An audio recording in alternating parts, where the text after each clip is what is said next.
Assalamualaikum warahmatullahi wabarakatuh. A'udzubillahi minasyaitonirrajim. Bismillahirrahmanirrahim. Alhamdulillahilladzi hadana li hada wa ma kunna linahtadiya laula an hadanallah. Asyhadu an la ilaha illallah wahdahu la syarikalah wa asyhadu anna Muhammadan abduhu wa rasuluh la nabiyya ba'dah. A'udzubillahi minasyaitonirrajim. Bismillahirrahmanirrahim. Ya ayyuhalladzina amanu taqullaha wa kunu ma'as-shadiqin, amma ba'd. Para muridin jamaah Haji Qalbu rahimakumullah, mari kita memulai ngaji dengan terlebih dulu bersyukur pada Allah Rabbul Izzati. Yuqali alhamdulillah rabbil alamin ala kulli halin wa ni'matin, dan senantiasa bersolawat Allahumma shalli ala sayyidina Muhammad wa ala alihi wa ashabihi. Para jamaah rahimakumullah, mari kita melanjutkan kitab Minahus Saniyah, menjadi kelanjutan syarah dari Wasiyatul Mustafa. Wa qala al-mu'allif fi hadzal kitab wa nabiyina bi ulumiha fid darain amin ya rabbal alamin. A'udzubillahi minasyaitonir rajim. Bismillahirrahmanirrahim. Tanbihun, kita diberi peringatan oleh Syekh Abdul Wahab Asy-Sya'rani bahwa al-a'radu as-saddu minal amwal, menganiaya, mendolimi terhadap diri seseorang, asadu itu lebih berat, lebih dahsyat pengaruhnya, minal amwalin dari sekedar mendolimi dari sisi harta benda. Harta benda misalnya kita mengambil hak orang lain, dikembalikan, selesai. Tapi kalau terhadap harga diri, menyangkut diri seseorang, itu impactnya sangat besar, akibatnya juga besar. Qala ulama, sebagian ulama mengatakan lau anna syakhsan akhadha mala syakhsin, jikalau ada seorang mengambil harta orang satu terhadap orang lain, thumma tawarra'a faja'a bihi, kemudian ia berjalan mengembalikan harta itu ba'da mautihi, setelah beliau wafat, ila warisihi, kepada ahli warisnya, wa ila jamil ahwal ard, dan kepada ahli waris yang ada seluruh menjadi bagian dari keluarga itu selesai. Itu kalau mendolimi, mengambil hak dari sisi harta benda. Faja'aluhu fi hillin, mereka ahli waris akan memposisikan orang di dalam fi hillin, halal. Oke, halal. Bapaknya dulu mengambil hak, ya, dan karena itu bapak itu mengembalikan, dihalalkan, selesai. Maka nafihilin, selama ia di dalam kehalalan itu. Jadi hutang piutang termasuk dari halal ke halal. Jadi jangan dianggap enteng hal orang punya hutang merasa dihalalkan kalau tidak ada akad halal. Maka itu masih dalam posisi hutang piutang, atau bahkan mengambil dari sisi yang orang tidak diizinkan. Kira-kira ngentit lah, ngambil barangnya orang lain. Fa'ardul mu'minin asaddu min malihi, namun masalah harga diri beriman lebih berat dibandingkan masalah itu. Coba bayangkan orang mendolimi seseorang, tidak benar, difitnah, keluarganya menanggung beban, anak cucunya menanggung beban, apakah serta-merta bisa selesai? Tidak. Karena itu perlu kehalalan yang sangat beranak pinak, dan itu dosanya bisa berpindahnya itu juga beranak pinak. Jadi mendolimi seseorang atas orang lain, ya itu dahsyat daripada sekedar harta. Wa min kalami Syekh Abu Mawahib As-Sadili rahimahullah, dan telah berkata Syekh Abu Al-Mawahib As-Sadili rahimahullah ta'ala, beliau mengatakan mimma yuqaful murid antaroki, di antara hal-hal yang bisa menghentikan, membatalkan, mendadarkan al-murid, seorang murid, anit taroki, dari proses dia bertarekoh, wuqu'u fi ghibah akhati minal muslimin, adalah terjerumus dalam hal mengunjing yang di dalamnya ada mendolimi, menfitnah minal muslimi, dari kaum muslimin yang lain. Jadi Bapak Ibu sekalian, dengan seizin Allah, mari kita sekuat tenaga, khususnya para murid yang sudah bertarekoh, untuk tidak melakukan pendoliman terhadap orang lain. Wa manibtuliya fi wuqu'i fi dzalik, dan siapa saja yang tertimpa musibah ahlul fitnah tadi, ahlul dzalim, fal yaqra'u Fatihah, maka hendaklah dia memperbanyak baca surat Al-Fatihah, wa suratul Ikhlas, surat Ikhlas, wal mu'awwidzatain, dan Al-Ikhlas, Al-Falaq, An-Nas itu dibaca rutin. Wa yas'alu thawabahunna fi sohai fi dzalik as-syahsi, dan pahalanya diberikan kepada orang-orang yang digunjingkan, melakukan amal untuk orang lain.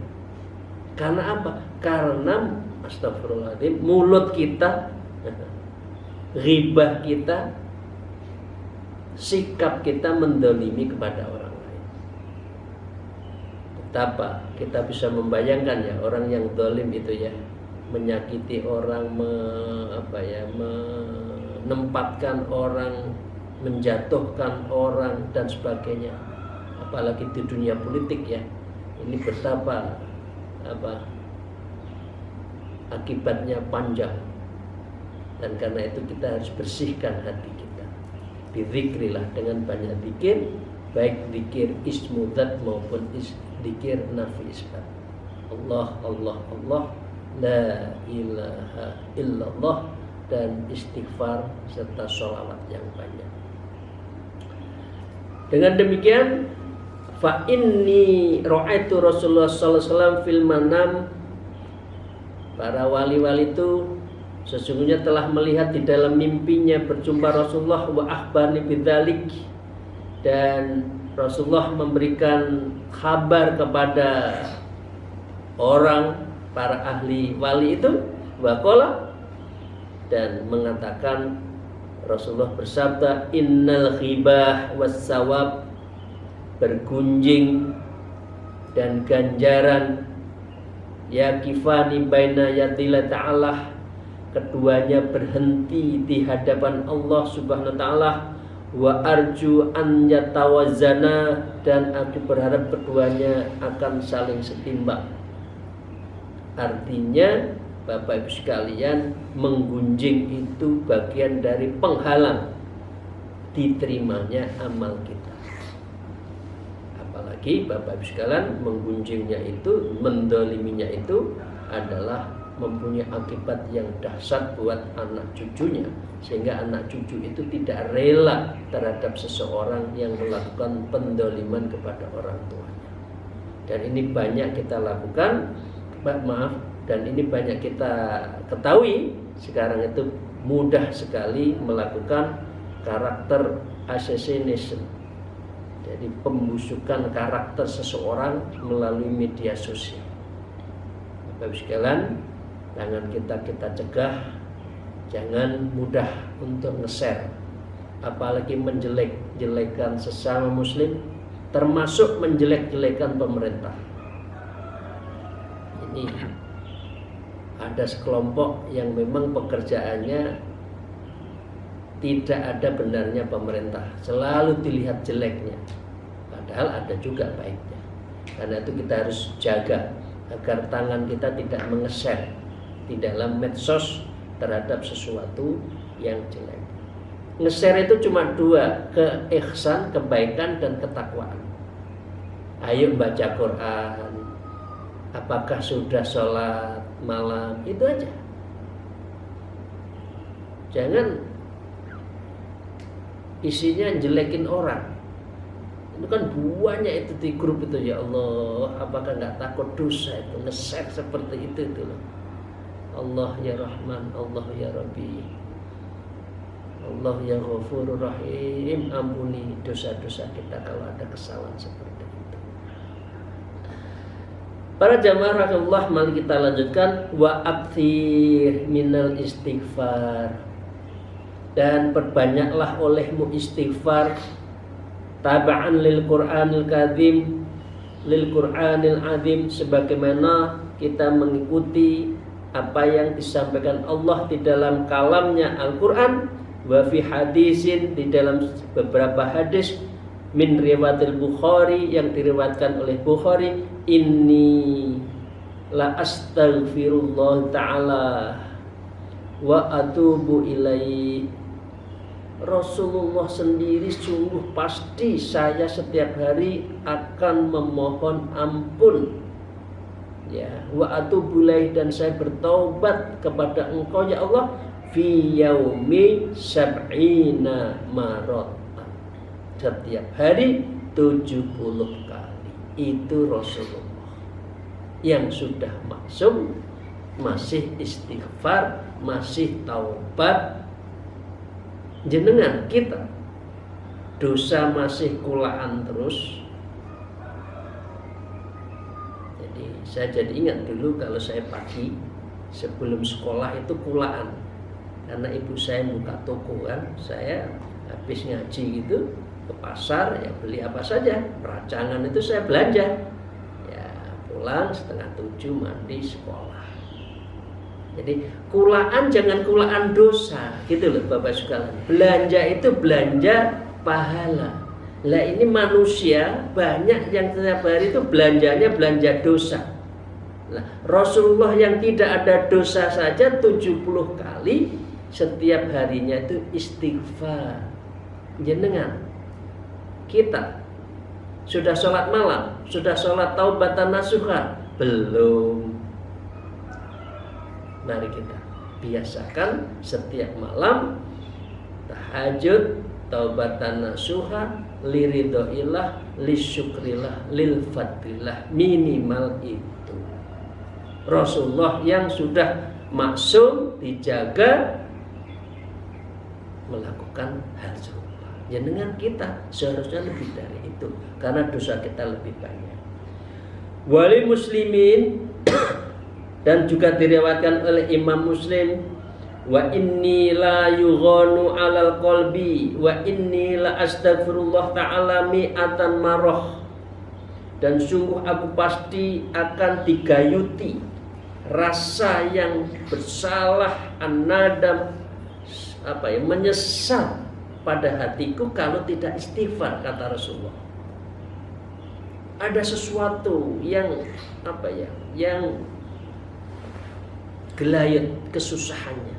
Gelayut itu yang kayak orang ditinggal suami atau ditinggal istri, itu kan gelayut. Ngelayung, orang Jawa nyebut ngelayung. Sedih. Istighfar lupa saya, sholat malam lupa, sholat taubat lupa, sedih. Lah ini orang nggak pernah sholat malam, nggak sholat taubat, tenang aja ini manusia sekarang ini. Ya Allah, ya Rahman, ya Allah, ya Rahim. Terus hidupnya itu tuh apa?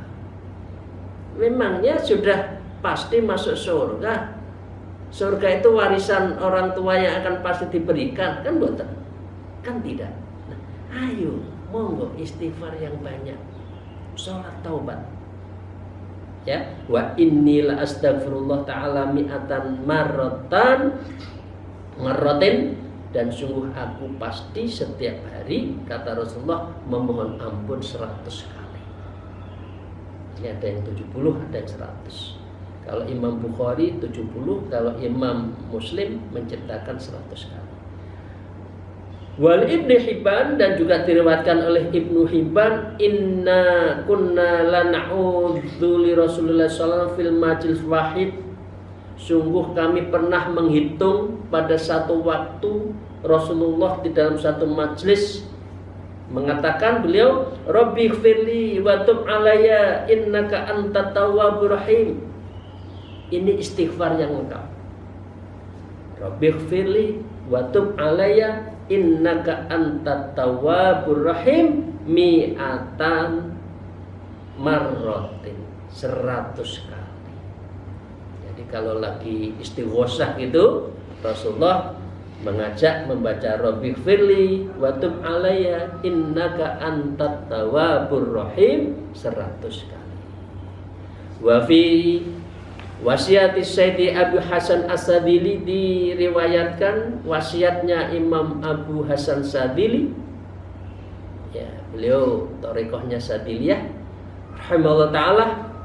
Alaika bil istighfar, wajib dirimu untuk istighfar, wa illam yakun hunaka dzamban, meskipun tidak ada dosa dirimu. Ya, tapi kan tidak mungkin ada orang nggak dosa. Ya.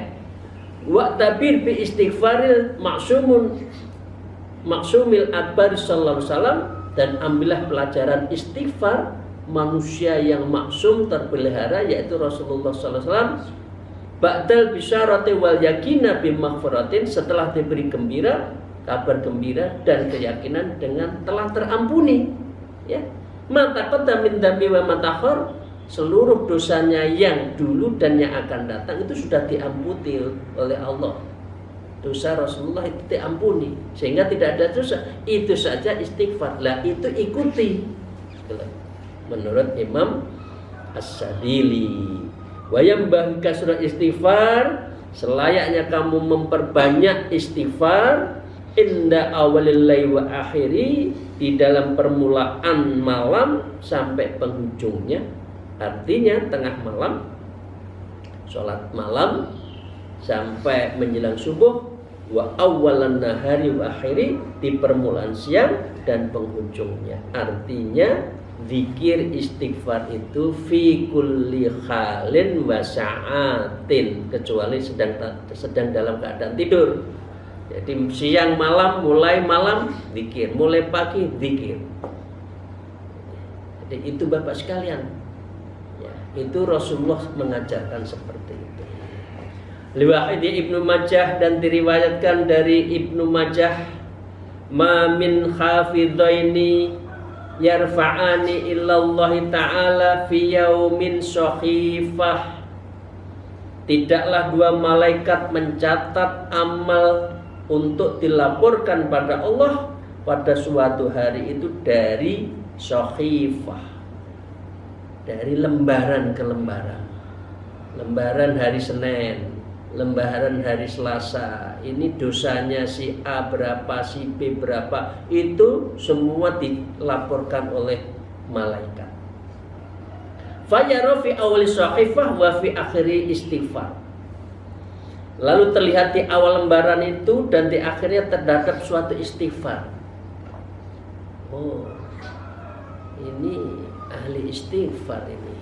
Oh, si Pak ini, si murid ngaji kolbu ini rajin istighfar. Ya, illa qala ta'ala, kalau orang di dalam sehariannya itu banyak istighfar, illa qala ta'ala, maka Allah bersabda, qad ghafarta li abdi, sungguh aku telah memberi ampunan kepada hambaku, ma baina tarfi sahifah, perihal segala sesuatu yang ada di lembaran itu.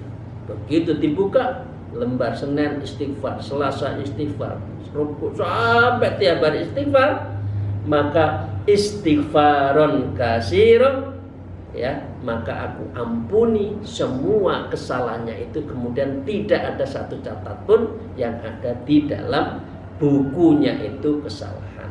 Fatuba liman wujida fi sahifah, maka berbahagialah orang yang diantara itu adalah orang yang